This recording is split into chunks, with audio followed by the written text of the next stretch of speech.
The dreaded shank. Well, welcome along to today's video. I want to talk to you about the shot that strikes fear into every golfer in the land, the dreaded shank.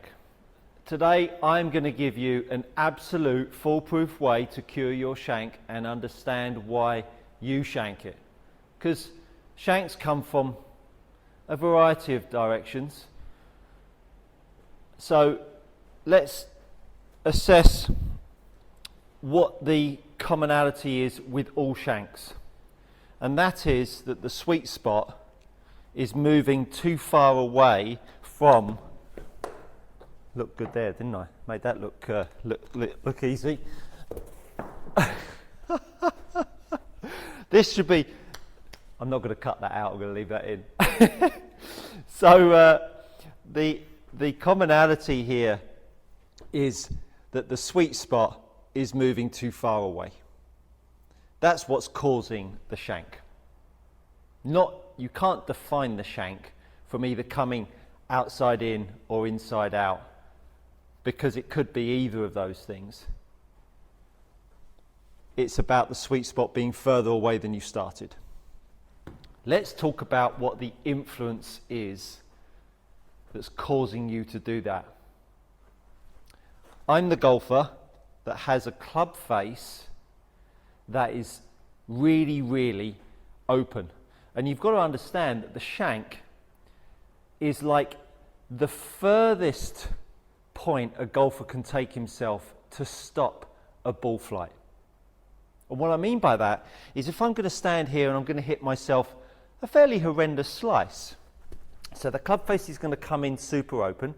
Well, that's not open enough for my money. I'm going to go super open, so the club face is looking to the sky. Now, when I hit that ball at the middle of the club face, you can see the direction that golf ball came off at. Came off at like 90 degrees. I call it out the middle of the face, and actually I call it slightly out the toe. Then I'm going to be the other golfer that comes in with the club face looking really shut. And now I'm going to make that ball come out the middle of the club face. And you can see very quickly that ball pops off to the left. Both of those club face flaws will inspire my club to go either aggressively out to the right, and let's talk about the super closed face guy first, or girl. If the club face is coming in super shut and I was to make my club path swing pretty straight through the ball, my ball would come out and nearly hit my left ankle. The golfer will then try to move the club path inside out to fight it. So, super close club face. There she is. I'm going to swing now more inside out, and actually I have the opportunity to now make the ball have lots of hook on it. But of course, for the guy that hits that hook, I've swung from 14 degrees inside out, and my club face impact is still 5.8 degrees closed. Feels like he's got away with one, but of course it's still gone left. He doesn't know why that ball's going left. He's been told that the club path is too much inside out, so make your path a bit straighter, because the belief is the path is the error. But you can see the commonalities in a lot of my videos. The face is the error. So therefore, leaving the face untapped, what happens is the golfer is trying to get the club more and more inside in his downswing. And then what starts to happen is the handle starts to rise up, the golfer's pushing the club out to the right, and all of that time the sweet spot is moving further away from the golf ball. And I can honestly tell you that I see more shankers of the golf ball because they've tried to work the club path so inside out than I've ever seen of golfers that are outside in. But I'm going to talk about the outside in shank in a moment. That the club path works so much from the inside that the handle keeps driving the club out to the right to open the face to stop it going left, that you then create a heel strike. The other golfer that's got a slice and the face is open has been told to cure his slice to swing more from the inside. Again, not the path's problem, it's the face's problem. He's now got the opposite. He's got the hugely open face, swinging from the inside, believing that that's going to be the cure to his slice. Did you see how quickly that took off? From the inside, open club face. He's the golfer that's now believing that that path line is going to fix that shot. I'm going to swing that golf club from exactly the same direction. I'm now going to change that club face. Now look at the difference in the ball flight. Path was the same in both shots.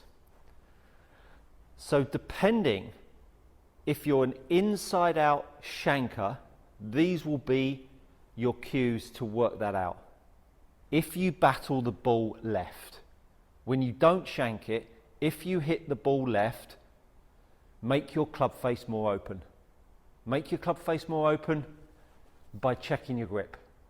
See if your grip in either hand is uber strong, either too much to the left or too much under. If you're a shanker, that when you do strike the ball out the face on the odd occasion and the ball goes to the right, your club face is too open and you are a guy that's trying to work the club too much from the inside to cure the slice. And then you blip one out the heel every now and then. Don't change the path, change the face.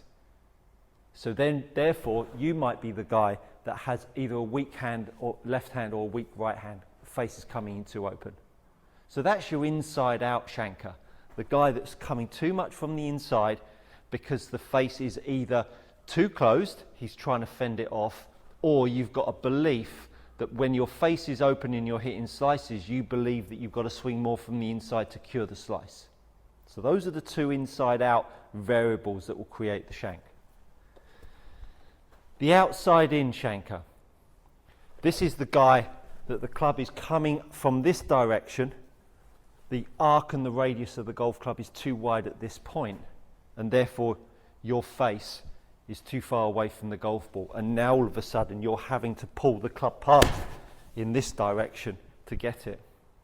Now we know if the path is moving aggressively left, and I'd have to say I've never seen anyone have an aggressively outside-in path if they see the ball draw to the left.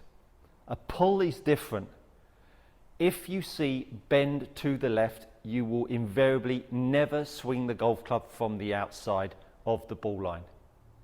So therefore, if someone is aggressively outside in, their face will be open. And so if you are someone that sees your divot point left and you see a big slice and you've never worked on trying to swing the club from the inside historically, you again are the guy that needs to start to square up your club face. Stop it from being so open.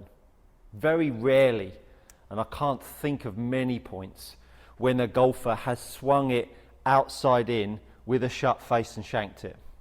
I've only ever seen an outside shanker with an open face. Very, very rare that you would get an outside golfer. Because the arc over here has only become outside because the guy is trying to square the face up, and therefore he's expanded the arc. The club head has now got too far away from him. So really the only shanker that's coming from an outside-in path is someone that's got a super open face, trying to square it up, and in doing so, the club head's got so far out there that you've popped it out the heel. I hit that one actually quite a long way out the heel, but it just pulled it directionally to the left. So there are two variables for the inside shanker and really only one variable for the outside shanker. Hopefully that's been insightful. Please drop me a link or comments in the box below. I would love to cover anything that you would like me to. There is loads more coming this way. And if you've enjoyed this video, hit the like button, share and subscribe while you are here. Plenty more coming your way. And I look forward to seeing you on the next one.